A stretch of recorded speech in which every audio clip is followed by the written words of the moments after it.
Hey, welcome to Take 10. I'm starting a brand new series today that's going to last for a little while because I want to help you get moving by your faith. Faith is the fuel that fuels your dream. You know, there's a high cost of doing nothing. And that's the trap we get caught in. So much going on, so much happening, that we don't take the time to focus on that thing that makes us move forward. So we just do nothing. In economics, there's a principle called opportunity cost. That's right, opportunity cost. Opportunity cost is basically the value of what you could be buying versus what you are going to buy. I'll say that again.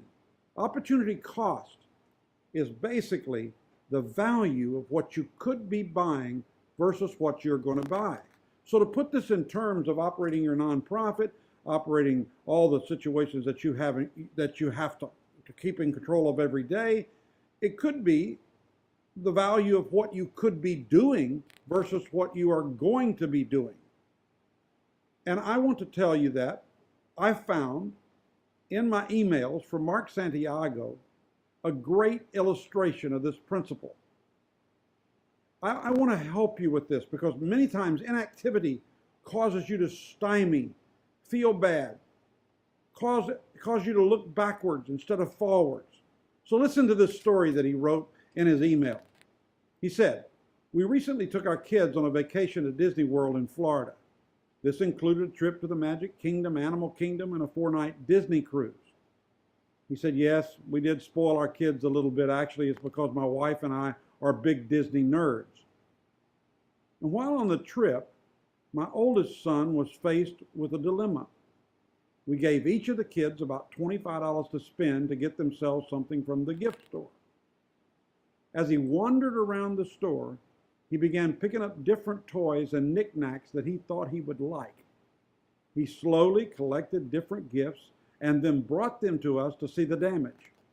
As we looked at all of the cool things he picked out, we noticed he had gone completely over budget.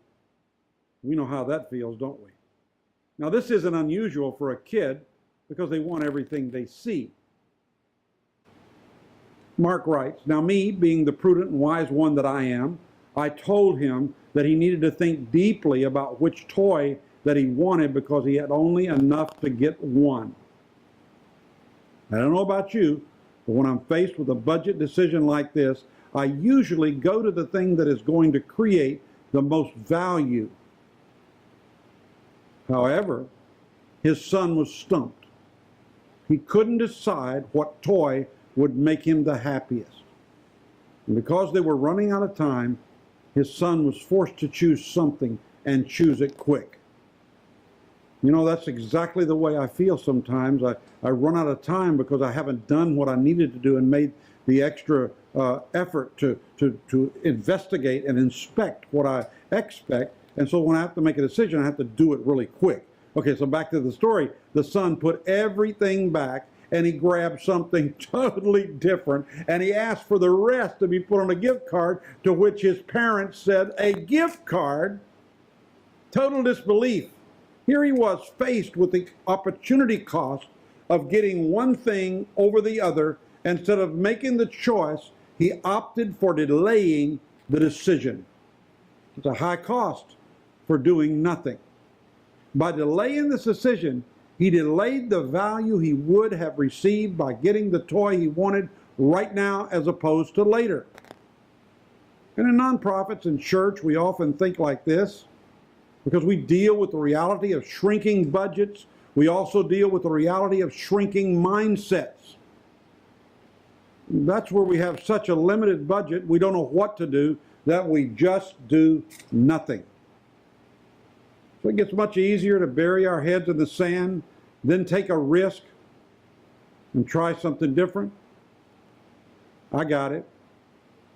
We are basically a risk-averse bunch, even though we are faith preachers, even though we're faith teachers, even though we're faith operators, even though we are those who make our living by believing that there is a greater way, a better way, and exercising that faith to make that happen. We shy away from anything that would cause a tremor in our organization because we like our jobs, we want to keep them, want to keep all the people around, and we don't know who this affects and who that affects. But unfortunately, there is an exceptionally high opportunity cost to doing nothing. And the longer we sit by and not take advantage of some of the best opportunities we've ever seen, the greater the delay in receiving what we really want. But it takes faith to get the wheels turning. I'm thankful to Mark for giving me that illustration. But did you know this?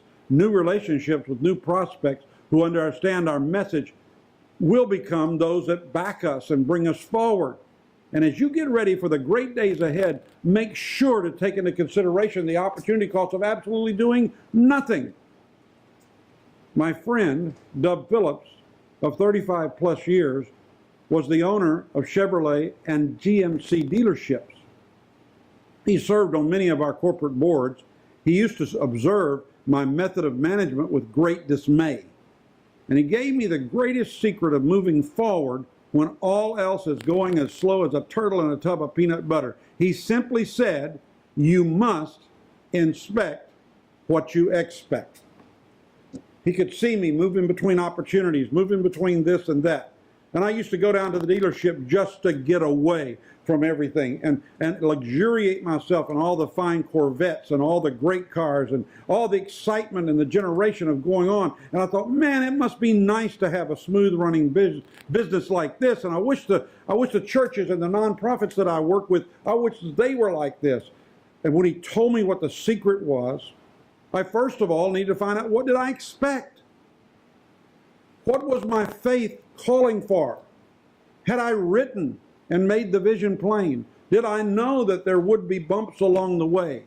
Was I putting things in people's hands and never going back to check on what they were doing? Did I wait until something went completely wrong and then blow up? Yes, that's the way I operated. A management freak.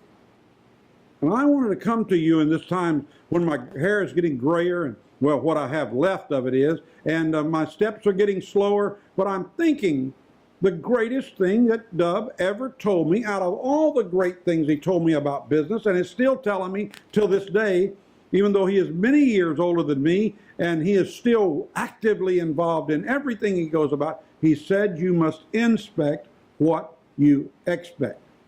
So, to break loose and get free from the high cost of doing nothing, you have to find out what's going on with your faith. And I'll leave you with the scripture, Hebrews 11:6. And without faith, it is impossible to please God, because anyone who comes to him must believe that he exists and that he rewards those who earnestly seek him. Now we're going to come right back to this on the next Take 10 session. We're going to talk about the grace faith and purpose of this faith and how that works with getting a move on in your life. But God is a rewarder. And when you begin to exercise your faith and you begin to move out and say, I'm not going to just sit and do nothing, I'm going to go forward, then you can find yourself in the middle of your purpose of your organization. Now I'm going to believe God for you today that you're going to find those areas that you needed to get a move on in, and we all have them. And you will estimate what it's costing you by not moving out in faith and moving forward. And then, as you count the cost of that moving, you will do something and not nothing. And I believe that God is a God that rewards those who earnestly seek him. You can get a move on, and your faith will back you up. God bless you. I'll catch you next time.